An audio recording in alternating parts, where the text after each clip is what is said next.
क्या आपने कभी रोक कर सोचा है कि आपके विचारों को वास्तव में कौन चला रहा है?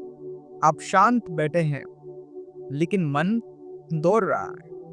आप बोलते हैं, लेकिन उस वाणी में शक्ति कौन भरता है?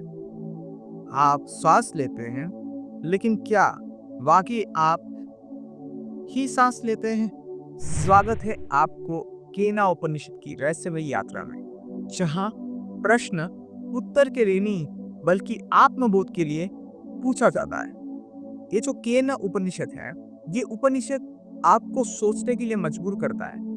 वो सवाल पूछता है कि आप कौन है, और ये शब्द जो है केना, इसका मतलब ही है व्हाट। हम इसे ये भी कह सकते हैं व्हाट उपनिषद। तो चलिए शुरू करते हैं इस उपनिषद की यात्रा पहले श्लोक से। पहले श्लोक ये है।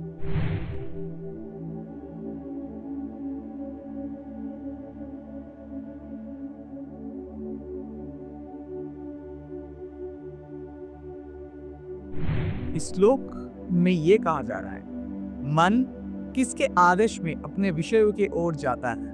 वह कौन है जो प्राण को, जो सभी अंगों से पहले क्रियाशील होता है, उसे वो कौन चलाता है? ये वाणी जो लोग बोलते हैं, वो किसकी इच्छा से निकलता है? और वो कौन सा आध्यात्मिक ऊर्जा है जो हमारे आंखों को और कानों को उनके काम में लगाता है? ये इस श्लोक का मतलब।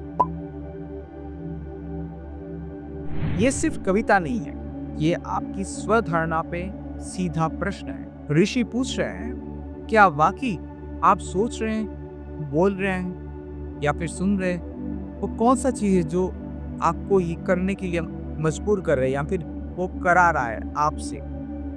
क्या सच में आप ही कर रहे हैं? हम सोचते हैं कि विचार हमारा है। अगर सच में विचार आपका है, अगर सच में आप सोचते हैं, तो फिर जब आप चाहते हैं तो आपकी मर्जी से आप विचारों को रोक क्यों नहीं सकते? लोग अपनी मर्जी से अपने विचारों को रोक नहीं सकते, इसलिए लोग डिप्रेशन में चले जाते हैं, क्योंकि विचार उनके कंट्रोल के बाहर चला जाता है। वो चाह कर भी उसे नहीं रोक सकते।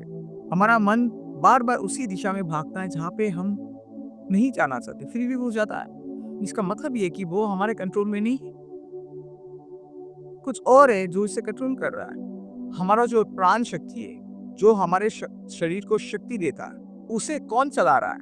आप जो बात करते हैं, वो शब्द कहाँ से आता है और वो शब्द कौन कंट्रोल करता है? ये सिर्फ जिज्ञासा नहीं है, ये उस साधक की पुकार है जो अब तय कर चुका है।